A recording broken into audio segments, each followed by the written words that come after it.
Soy Eddie Warman y este es un capítulo más de la serie, alegre, a veces, triste y conmovedora en otras. Y en algunos momentos podemos sentir en esta serie de refugiados e inmigrantes que todo fue tristeza y todo fue salir huyendo porque te perseguían, porque te querían matar. Y en otros momentos fue en la búsqueda de una mejor situación. Y Refugiados e Inmigrantes se ha convertido ya en una serie con muchos comentarios, afortunadamente, donde lo que queremos es que quede para siempre en las redes, hoy por hoy en YouTube y las que sigan, para que las siguientes generaciones no olviden cómo salieron sus padres, sus abuelos de su tierra de origen. Llámese España, llámese Rusia, llámese Polonia, la India, en fin, cada familia tiene una historia diferente. Hoy estoy con Rosamari y Ángel Lozada en su casa, su papá don Ángel Lozada, un empresario que platicaba yo con Stephanie Fazlik, que ella está por Zoom porque está en San Diego por una cuestión de salud. Platicábamos de qué gran hombre, qué tenacidad, qué valentía de este señor que a los 15 años salió de Cantabria, en España, llegó al puerto, se despidió de su papá. Me imagino la escena y se me hace un nudo en la garganta. Y les voy a explicar por qué. Si yo tuviera que irme de México y me tuviese que despedir de mi gente, de mis hijas, de mis hermanos, porque no sabes cuándo vas a volver, si es que vas a volver. Ponerme en esos zapatos, en ese pantalón, en ese momento, me cierra. Les voy a leer esto, que es parte de un maravilloso libro que hicieron los hijos de don Ángel Lozada y que Rosamari y Ángel me hicieron favor de mandarme.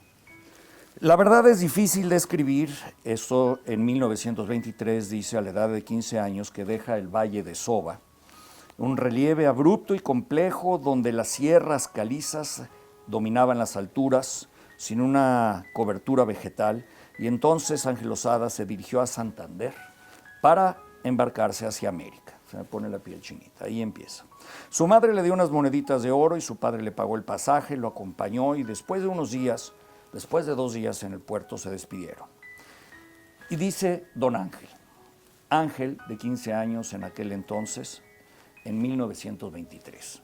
La verdad, es difícil describir esos momentos tan tristes, tan difíciles. Qué duro es despedirse. Mi padre era un hombre encantador, muy cariñoso, pero duro. Yo no lo había visto nunca llorar, pero ahora lo veía. Lo veía muy serio, con los ojos brillosos. Estaba haciendo esfuerzo para que no le salieran las lágrimas. Después sacó su pañuelo y lloró. Me impresionó terriblemente. Quedé hecho polvo. Se siente muy hondo el cariño en esos momentos. Yo partía, él se quedaba.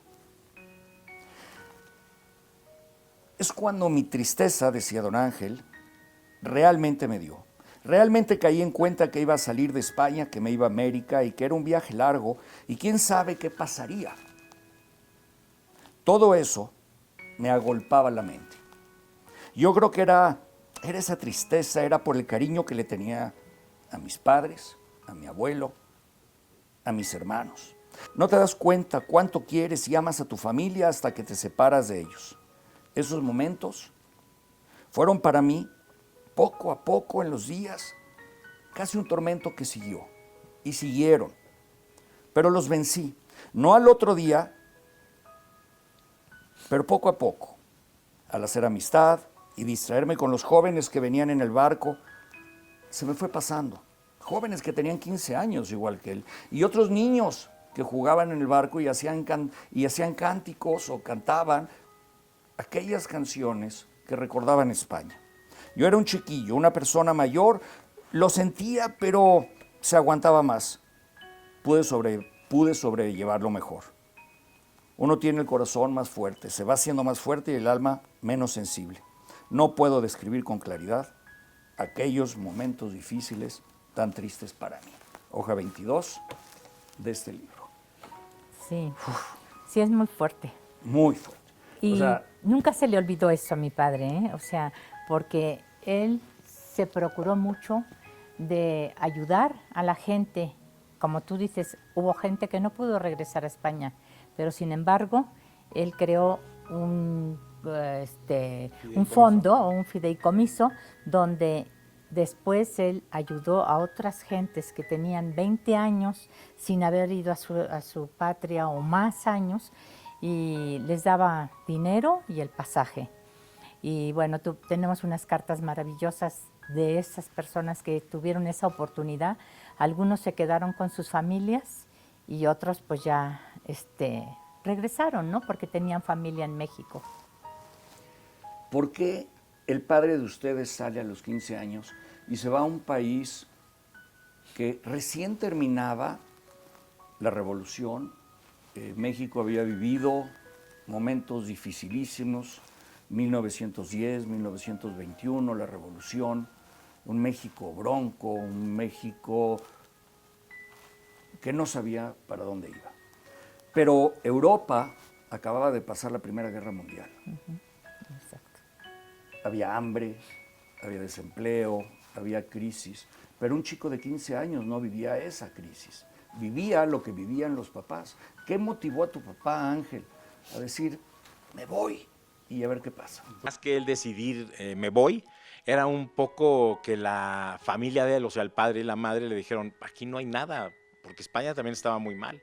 Era una época muy difícil para España, todos le dijeron, hay que salir pues a hacer la América, ¿no? Y fue lo que motivó ese viaje de mi padre. Y también había que recordar que él tenía 7 hermanos. Entonces ya algunos ya habían salido también para Argentina, unos y otros para México. Porque mi abuelita Esperanza, yo creo que dijo, bueno, aquí no hay oportunidades, les voy a dar esta oportunidad de que vayan a buscar tanto a México como a Argentina alguna oportunidad. Y eso fue lo que lo motivó, sin saber qué podía pasarle, ¿no? Y como tú dices, sí, era una época difícil, muy bronca, la época que se vivía en ese entonces de México, más siendo un español, un extranjero, pues siempre también tiene sus cosas, ¿no? Les contó su historia, cómo era su vida, cómo era la vida de tu padre, Rosamari, allá en ese pueblo de Cantabria. Él estudiaba en la mañana, recuerdo que trabajaba en la tarde y en la noche podía seguir estudiando. Se preparó mucho Sí, tu padre. sí. Bueno, no sabes, mi papá desde luego tenía un maestro al cual admiró y quiso siempre, Luca, ¿verdad? el El maestro Luca, Luca. exactamente. Igual que también al párroco, porque también le ayudaba a decir misa, y papá sabía en latín toda la misa, ¿no? Siempre nos lo contaba y nos cantaba lo que se cantaba en ese momento en la iglesia. Y puso mucho interés, le gustaban mucho las matemáticas y fue buenísimo para las cuentas, que si hubiera tenido oportunidad de estudiar un poco más, bueno, no sé a dónde hubiera llegado, la verdad. Sí, él decía que el saber no ocupa lugar. O sea, y eso era siempre una de sus frases, ¿no? El saber no ocupa lugar. Y él iba en la mañana y en la tarde a la escuela y realmente aprendió y ayudaba luego en la tarde al maestro a dar clases, ¿no? Lo ayudaba ahí en eso. Había un barco que iba y venía a Santander. Yo te quería preguntar. Sí, Stephanie. Yo te quería preguntar que si alguna vez trajo a la mamá y a su papá, a la abuelita, ¿llegaron a México también? No, no, nunca, nunca. La verdad, mi papá regresó después de la Guerra Civil, entonces Regresó a España regresó por después. primera vez después de que vino en el 23, se fue en el 36, cuando acababa la guerra, y tengo idea que ya, bueno, el abuelo había fallecido, el padre, y sí estaba mi abuela, pero pues mi abuela ya en aquella época una persona De 60 años sí, era ya era muy una viejita. persona mayor. Mi abuela, desde que se falleció mi abuelo, siempre estuvo de negro, ¿no? Eran costumbres que nunca terminaban.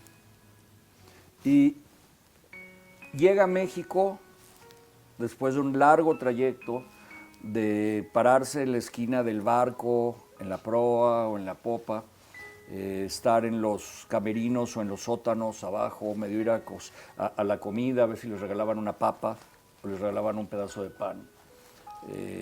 Había niños que los cuidaban otros adultos, niños y adultos que se enfermaban, adultos más adultos, mayores que fallecían a veces en los barcos. Y llega a México, de ese barco que iba a Santander, venía a México, a Veracruz, iba a Buenos Aires, volvía a Santander, un barco viejo que le llamaban la Habana. Él vino en el Cristóbal Colón. Ah, perdón, es que había Sí. dos barcos, el Cristóbal Y el Colón y la Orinoco. Habana. El Orinoco regresó en el Orinoco, Él regresó. sí, Ajá. a España. Y vino en el Cristóbal Colón. Y te contó algo de esos momentos. ¿Cómo fue ese trayecto? ¿Qué pasaba en la mente de tu papá cuando te contaba, Ángel? Mira, cuando yo venía en el barco y tenía tu edad, cuando tenías 10 años, yo a los 16 o 18, 15, mientras tú, Ángel, podías ir a la escuela o viajar, yo a los 18 años, fíjate que hice esto. Y a los 15 pasé tantas noches en vela en un barco. Pues yo me acuerdo de que él hablaba de que pararon en La Habana. Y para él La Habana fue un impacto muy, muy importante de su vida porque era un lugar de mucha fiesta, era de alegría, pero era un contraste también con lo que se vivía en España, ¿no? Y eso siempre lo recordó mucho y te decía, La Habana era fabulosa y siempre, tanto de ida, se paraban en La Habana como de regreso. Entonces, él disfrutó mucho ese trayecto, pero efectivamente el ir en el barco, no creas, no era muy buen marinero tampoco, jamás se había subido en el barco, entonces se mareaba, me dijo, no, y nos mareábamos y todo esto. Y fue una experiencia, pues, muy impactante en su vida. Yo creo que cuando llega a Veracruz, pues estuvo como más de un mes comiendo puros plátanos, o sea, la verdad, No, ¿no? entonces la recibieron los tíos. No, los tíos estaban en Apan, Hidalgo. No, pero Un una hermana, primo, era un primo. Allende. Habían mandado a Un primo. Allende un Sí. primo que era bastante Los, hosto, el el Chato, Chato Barquín, el Chato y- Barquín. sí, todos ellos. que era bastante rudo y hosco, decía, y maleducado. sí. Entonces lo trataba muy déspota hasta que llega a Apan, porque se embarca Stephanie al día siguiente de llegar a Veracruz, se traslada a Hidalgo, a Apan, Hidalgo. Y ahí lo primo. recibe Barquín, Sí. a quien le da las cartas que tu abuela le había escrito. Bueno, quisiera explicarle al público, si ustedes me permiten, que don Ángel Lozada crea la tienda gigante que todos conocemos, una cadena importantísima que se vendió hace algunos años. La crea en 1964 cuando abre la primera tienda. Tú, En el 62, 28 de noviembre del 62. Tú acababas ¿cuántos años tienes, Ángel? Yo tengo 66 años. Ah, ok, bueno. Yo tenía exactamente 7 años. Ok.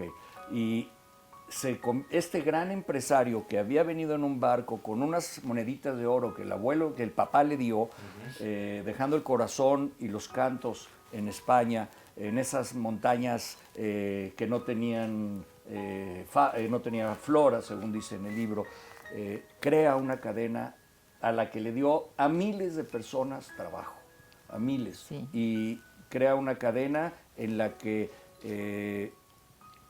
muchos mexicanos comprábamos los productos, la comida, los enseres, todo lo que fuera necesario, ¿no? ¿Cómo fue que crea esta primera tienda?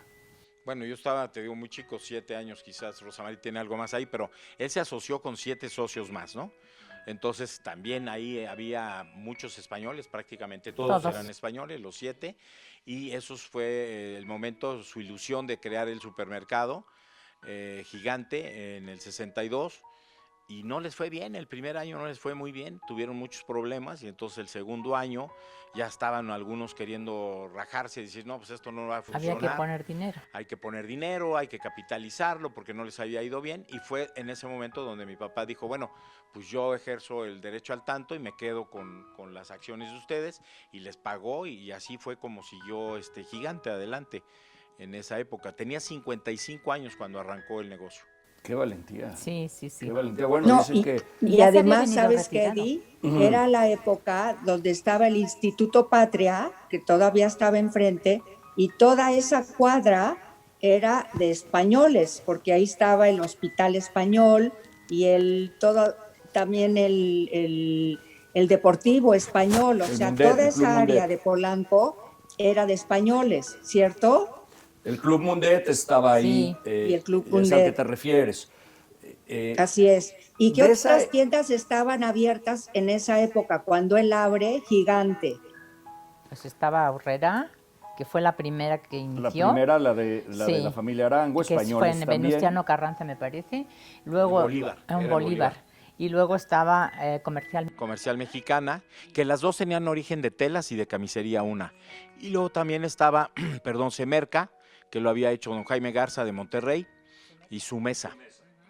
Esas cadenas estaban ya operando. Recordemos unas anécdotas de ustedes. ¿Qué opinas, Estefanía? Que nos cuenten anécdotas de ellos con su papá o las anécdotas que don Ángel le contaba a ellos. A ver, tú, Ángel. No, es que ya recordando anécdotas, por ejemplo, tuvimos una por ejemplo, y yo de 15 años en España íbamos a casa de unos señores españoles que eran muy elegantes y te servían de comer. Bueno, había 5 o 6 cuchillos, 5 o 6 tenedores y decías, ¿y ahora cuál uso? ¿No? Era un poco, pues, de crearte nerviosismo, ¿no? Bueno. Sí, por 15 años, ¿no? Decías, híjole, ¿y ahora qué? ¿No? Y muy elegantes todos. Pero fuimos a Marbella con una de las hijas de esta familia y mi papá agarró un palito de estos de pan, de estos así largos italianos, y lo metió en el vino tinto, ¿no? Y le digo, papá, ¿que no te atreverías a hacerlo en casa de los señores estos? Claro que sí. Y llegamos a Madrid después, que unos 10 días después, agarró y dijeron, ¿ya saben cuál es la última moda en Marbella? Pum, pum, con el palito hay que mover el vino tinto y lo pruebas, ¿no? Y era muy ocurrente, o sea, era de verdad. Y esto del golf, que le dijeron, oye, hay que aprender golf, don Ángel, tienes que aprender golf. No, yo qué voy a aprender golf. Pues total, empezamos a jugar golf. Íbamos a Cocoyoc en la mañana a jugar golf. Se echaba una tortilla de papa después de los 9 hoyos y luego otros 9 hoyos y nos regresábamos a México, ¿no? Pero Rosamari sabe más anécdotas, yo creo. No, yo le estaba contando de una vez que a papá le gustaban mucho los toros y le gustaba mucho ir a las tiendas y tenía muchos compadres, porque él hizo muchos compadres a través de la vida, ¿no? Y entonces fuimos al rancho del compadre, pero Jaime y yo éramos novios y entonces habíamos quedado que a las 12 y Jaime es muy puntual, entonces llegó a las 12. Y dice Jaime, ¿que ya no nos vamos? Y dice mi mamá, no, Jaime, vamos a esperar a que esté hecha la tortilla de patata y unos sándwiches, pero no vamos a comer allá en el rancho. Tranquilo. Bueno, pues ya salimos hacia Cocinillas y de repente mi papá ya se veía el rancho, ya se veían las vacas y le dice, paren. Entonces, ¿por qué? No, pues vamos a comer.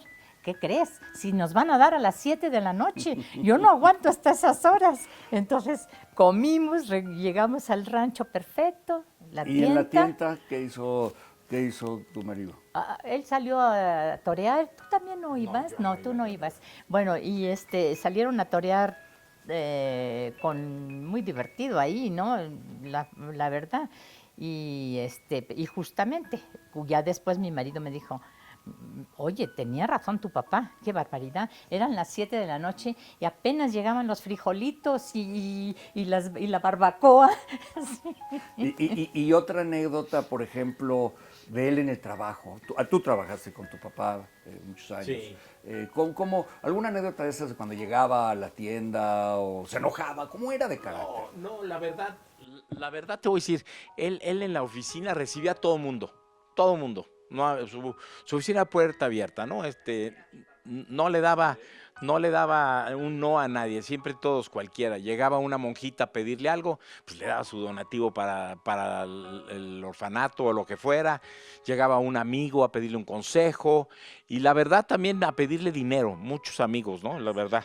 Ya después cuando abrías la caja fuerte y había una cantidad de recuerdos de amigos, pero nada más recuerdos, era lo único. Así Pagarés. es. Debo y pagaré, pero no decía cuándo, caray. Era así, tenía muchos Muy amigos. bondadoso. Sí, muy bondadoso, muchos amigos.